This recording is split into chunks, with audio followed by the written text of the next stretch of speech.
Alright, y'all, time to do our predictions for UFC 181 coming up next weekend.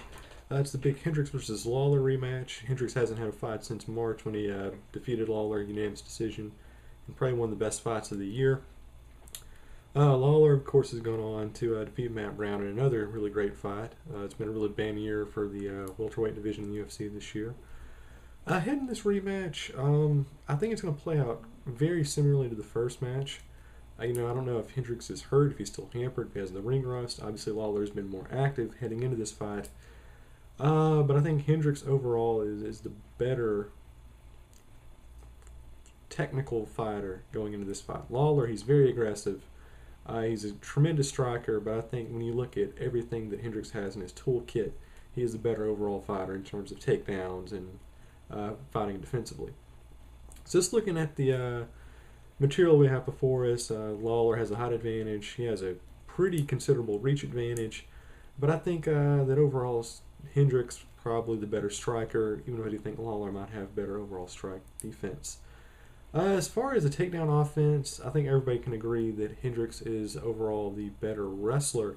When you actually look at their statistics, you see something kind of interesting. As it turns out, Hendricks actually has more takedowns per fight. I think it's almost 3 or 4 times more than Lawler per fight. But actually, Lawler is doing, I think he's more accurate, actually, with his takedowns than Hendricks is, which is kind of surprising. As far as takedown defense, once again, Lawler comes up with the upper hand, but I think the variable here could be the submissions, which I think Hendricks is definitely much better at that than Lawler, who is very much strike-oriented. Look at this fight, you got to look at how they can win. Lawler, he was very good. He was very aggressive. He kept the tempo going. He fought close. He connected with the range and punches. That's how he defeated Rory McDonald. That's how he almost beat Johny Hendricks in the last fight. But of course, Hendricks came roaring back in the fifth. Pounded him with some good left shots. It almost took him down. If Lawler's going to win this fight, he's going to win it by knockout. He's going to win it with a barrage of punches. He's going to go for the kill early on. However, I think Hendricks, he's much more versatile. He can win this fight with a knockout. He can win TKO. He can pretty much wrestle Lawler in submission, pending he can get him down because Lawler he's very cagey. He's very hard to take down. I also think Hendricks might win with a submission. I think that's one of those things we don't really expect to happen, which could be a possibility. So while I think Lawler will make this a very competitive fight, I hope it'll be just as good as the first one. I think Hendricks just has a wider toolkit. Hopefully he's a little bit healthier than he was in the first fight. He has more options to win this fight using his repertoire than I think Lawler does, who is basically just kind of looking for the knockout early. I don't think he's going to get it. I think Hendricks is going to pepper him, and I think Hendricks will actually end up coasting to yet another unanimous decision victory over Robbie Lawler. He'll retain the welterweight strap. I don't know, will GSP be back for the next round, or will it go to McDonald? Hang in there.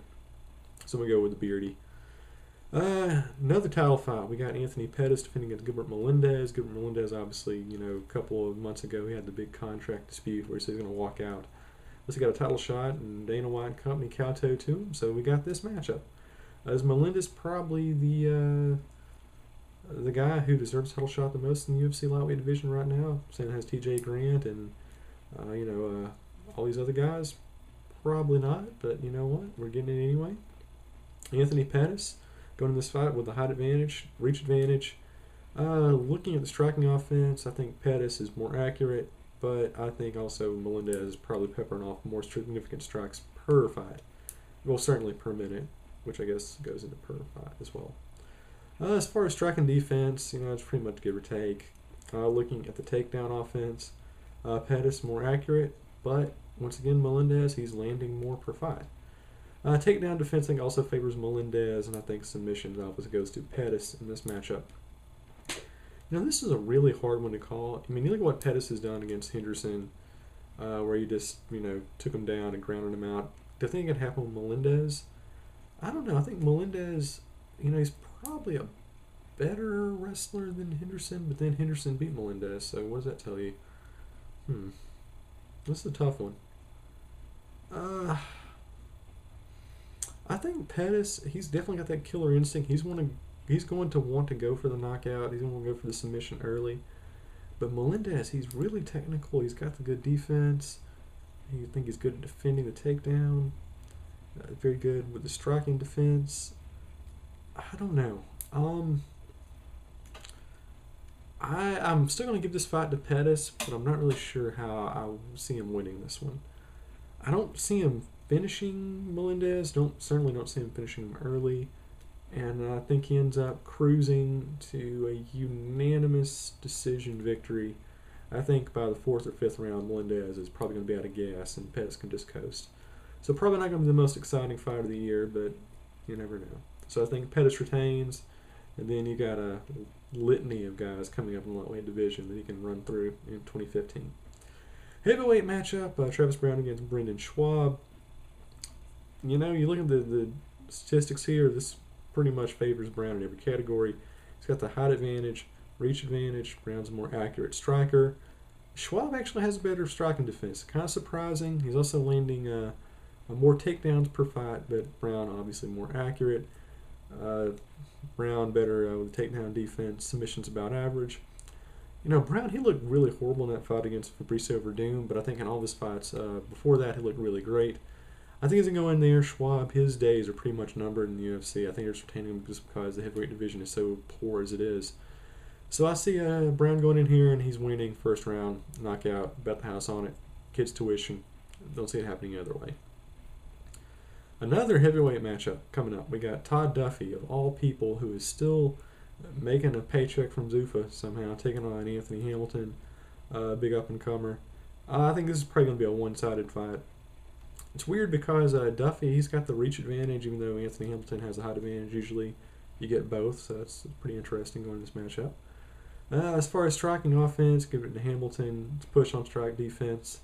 I think this is really the big variable.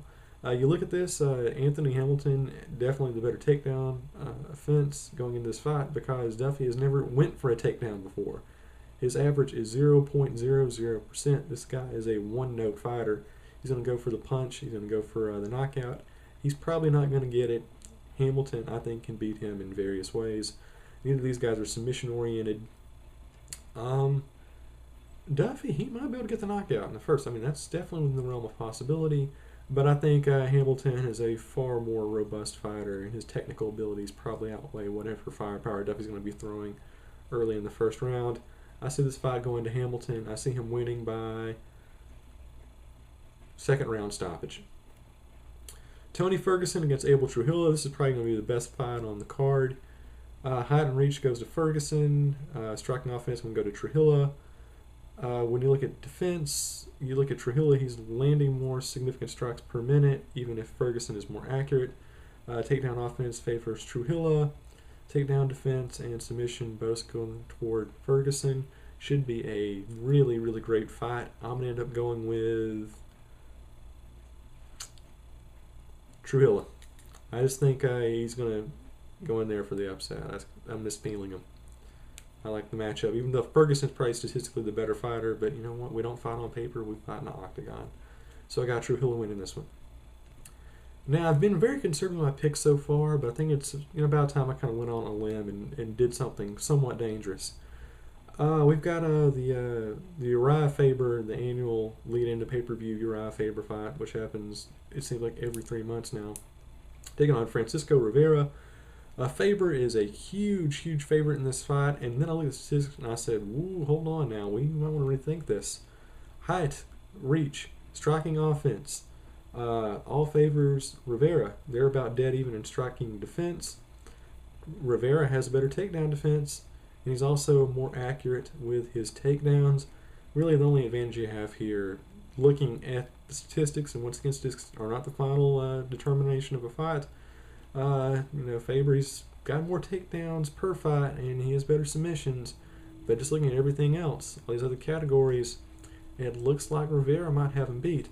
And I don't know, there's been a real dearth of great major upsets over the year. And every time in December, that seems to be the peak time of the year for MMA upsets. I think it's going to be one of the bigger ones we're going to have this year.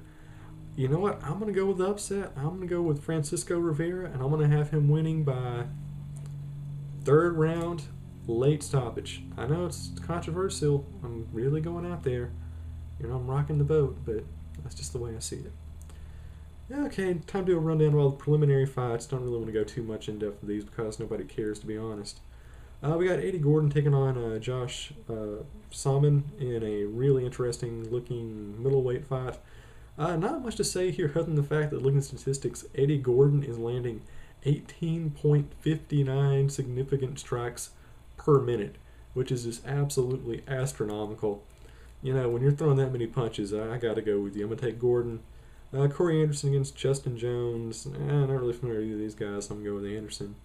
Raquel Pennington, I'm taking her easily over Ashley Evans Smith. That might be actually the big one that I'm going to go for if you're saying you have to make one pick for the entire fight. That might be my lock or my shoe-in for this card. Sergio Pettis against Matt the Crowbar Hobar.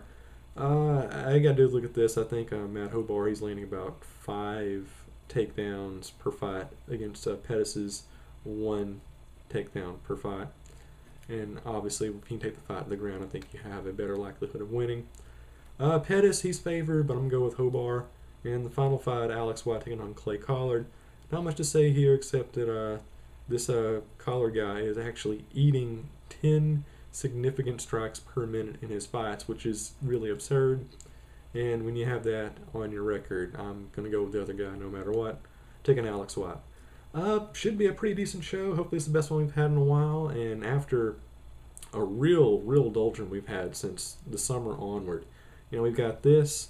You know, we're going to have John Jones and Cormier coming up first of the year. We got Silva and Diaz. Things are finally starting to turn around. Maybe after all these months and months of boring cards and shows, we might actually have some UFC shows worth ordering. So I'm excited. If you're an MMA fan, you should be excited. And hopefully I'll be seeing you at the cage this weekend.